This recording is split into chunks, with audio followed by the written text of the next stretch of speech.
On this episode of SEO Lunch, we go from A to Z and we talk about how to design that website. Colors, and more colors coming up.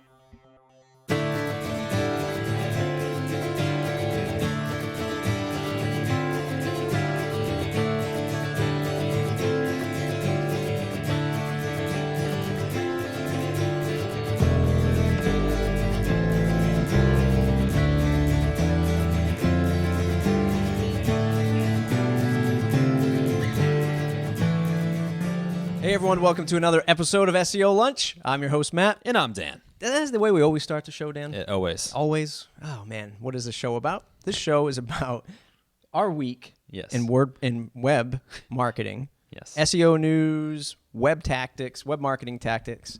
We want to hit 10,000 fans. 10,000 fans, yeah. Go ahead and hit subscribe if you like what we're talking about. If you don't, give us some comments.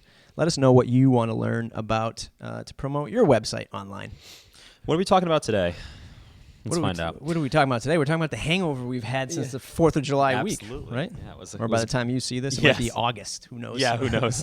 But so basically, first article we're going to talk about is integrated versus specialist. Have agency models changed in 2013? Don't be freaked out by the article title. We're going to break it down for you. It's actually a more basic concept than it sounds, and it's from Kevin Gibbons on econsultancy.com. Scale to death. Is guest blogging still worth it? Craig Charlie on Silicon Beach training. We're going to talk about scaling to death. Absolutely. SEO ranking factor number one is satisfaction. Believe it or not, there's an actual ranking factor for satisfaction on Google. We're going to talk a little bit about it. 5 design principles to instantly boost the conversation rate of your website. Smriti Chawla. On Visual Website Optimizer, call to actions, colors, direction cues, all that fun stuff. Then we're going to talk about creating user-friendly websites based on visitor psychology. This comes from Gops A on Instant Shift. And it's just going to be, again, going along the same lines as colors and stuff like that, sort of how to condition folks on your website. And our resource of the week, 6 exercises to help you write concise copy from the Copybot. Mm-hmm. Cool. Let's dive into the first one, Dan. Do it. So integrated versus specialists. Have agency models changed in 2013?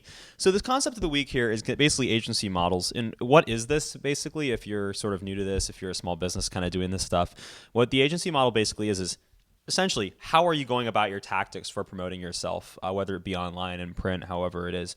Are you going outside, to a third party to do the search engine optimization or to do the sort of the content creation or the outreach for you?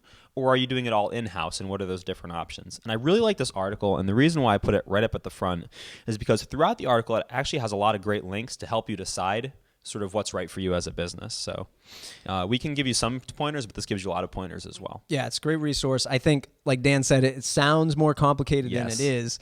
And if you go into the article and you take a look at the graphics, especially the very first one of owned media, earned media, and paid media, and kind of how that whole process works and how it's kind of just seeded. And then you always have paid there when you want to do some bigger like pushes or promotions or sponsoring events. And I like how they have the graphic. It's just very easy to understand. You have earned media and paid media and how you can kind of integrate those, the two, and even all three when you have that full circle cycle. So definitely good stuff. Thanks for bringing that article onto the show. Yeah. Next, scale to death. Is guest blogging still worth it? A few weeks ago, we had a conversation about guest blogging and how it's sort of going downhill with the newest Panda updates and things like that, where it's basically if you're guest blogging on another website, it's sort of flagging that in Google search algorithm, especially on these big name websites, as spammy links and things like that. So essentially, like, is it still worth it to get your name out there? If you are Joe's Pizza Company, is it still worth it for you to post your articles about, creating recipes and posting them on other websites? And I was wondering what your take was on this. Yeah, you know what? I really don't like and I guess I really don't like what Google's doing. Yes. Okay. I'll say that first. I think everyone is kind of on board with all these updates coming all at once, and it really doesn't seem like I don't think they're really trying to filter us to help us. I think they're filtering us to help themselves, right? And kind of carve out their search platform into something else. Right. If you go to an event, sometimes you're going to see the guest speaker, right? Right. Sure, the guest speaker might be selling you something. It might be he or she might be an author or something like that, and they've been promoted to this event, so they might be selling their book. Big deal. You're still going to get that guest speaker, and you're still getting great content out of it. Right. And when you have, and I think in new media, podcasting, web shows, stuff like this. I think if you're bringing somebody on as a guest, that's the new guest blogging now, right? You bring them onto a podcast. I interview people. I bring them on. It draws people to my site, but they're getting valuable information out of it. I don't like how Google's. I understand why they're doing it, because everyone's like, "Hey, guest blog on my site," and it drives traffic. But it drives traffic. If people get there and they don't like it, they don't like it. Yeah. It's not like it's a spammy kind of hidden tactic. Right. People get to say, "I don't want to go see Dan guest blog on this site, so I'm not going to go." I don't like what they're doing. I agree with you, and I think guest posting is still sort of a valid means of sort of marketing yourself, but also just a great means of, I have this website and a bunch of great articles for you to read. Right. Speaking of ranking factors on Google, the next article is SEO ranking factor number 1 is satisfaction. This is our weekly Moz article. It comes from Cyrus Shepard, and basically it tells you that there's an actual ranking factor on Google for satisfaction. Now, it is a little bit more hypothetical than a lot of their other ranking factors, as it sounds. I mean, satisfaction, how do you quantify that? Well, the way Google quantifies it are a few different things. And this article sort of goes over that and how you can sort of improve your website and your web design and your content writing to reflect that. Essentially, it's saying be more social with your commenting. So if people are commenting or participating on your website, get in touch with them. Talk to them. Speed up your website. I don't want to get crazy into this. You can increase the load speed of your code. When you load your website, that helps. You can talk to somebody about that, or I don't want to spend too much time on that. That's actually my favorite part of this whole. I know it is. It's out of this whole article, that's my favorite part, because that's something that you can quantify much easier than the rest of them. Yes, that's true. Because you can visually see how fast your site loads, especially if you use something like Web Page Test. I actually used it the other day. I actually used Google's, and not to go off on a tangent, but I used their page speed in the Webmasters tool the other day, right out of Google Analytics. And Google was saying, on the right-hand side, you have how fast your page would load if you optimize it for Google, and then how fast your page loads as it is right now. I was faster than the optimized. Just didn't make any sense. Why would you even be like, come on, Google, just look at the numbers. You were telling me you wanted me to be at 3.8 seconds. I'm at 2.5 seconds.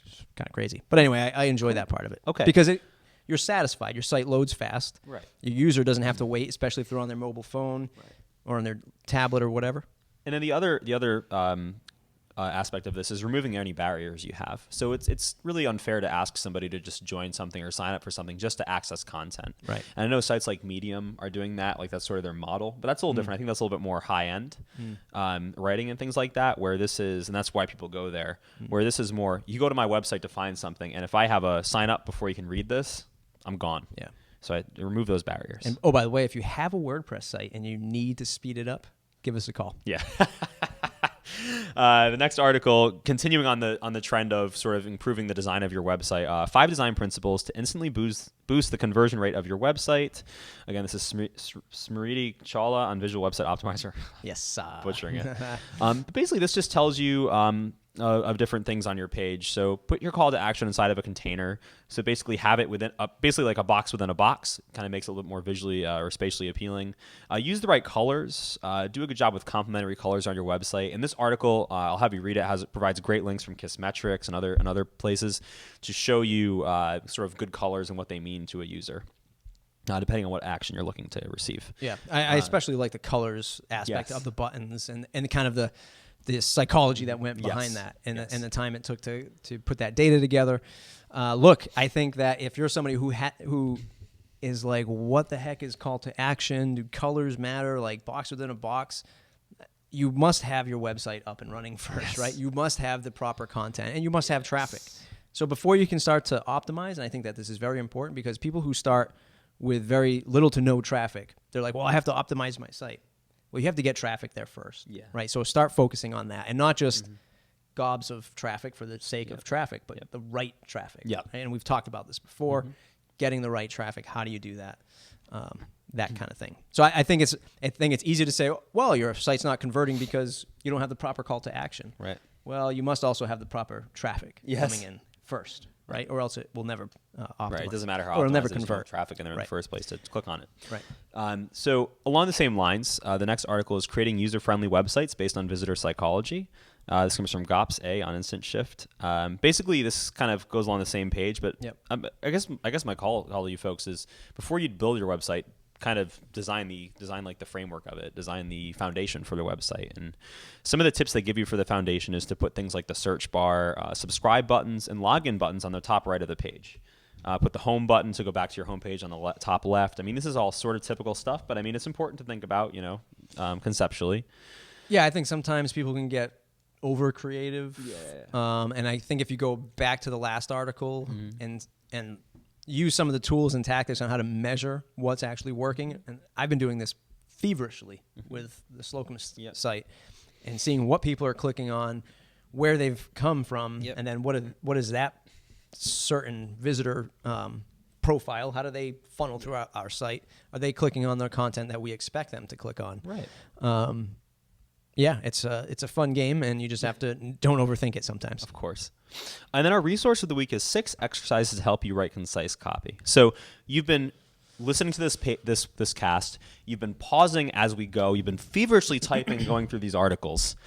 You've decided that you wanted to pursue maybe an integrated agency model from our first article, and you've been kind of practicing some of our design tips for kind of designing your page or the framework of your page correctly. Now you actually have to fill it with content.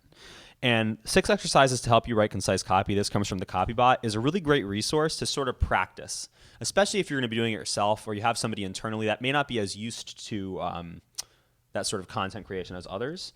These are great little practice exercises on here to sort of flex that portion of your brain.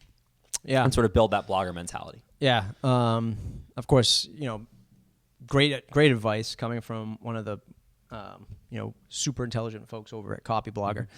So I do agree, and I guess this could be like that third article in a row here, where once you do what we just did in the last 2 articles, this third one kind of sums it up, and this is what you get to work on. You get to work on that content within the site and see what people actually, if they actually, the number one thing is people will hit your site, as beautiful as it looks, if there's no text to read to make people understand what it is you do, good luck. Right? Good luck. You'll never. It doesn't matter how many call to action buttons you have. Absolutely. So tremendous. Great. This was a great week of information. Good week of information for you folks. I think if you haven't learned something yet, please let us know why you haven't learned something. What do you want to learn? What do you want to learn? Is this stuff too advanced, not advanced enough? What kind of user are you on a scale of 1 to 5? How are you with your web marketing, right? Yeah, sure. Let us know in the comments. Of course. Subscribe to our site, slocumstudio.com/subscribe. We'll send you awesome stuff. Check out the blog, of course, /blog. And if you need help marketing your WordPress site, give us a call. Thanks, everybody. Thanks, guys.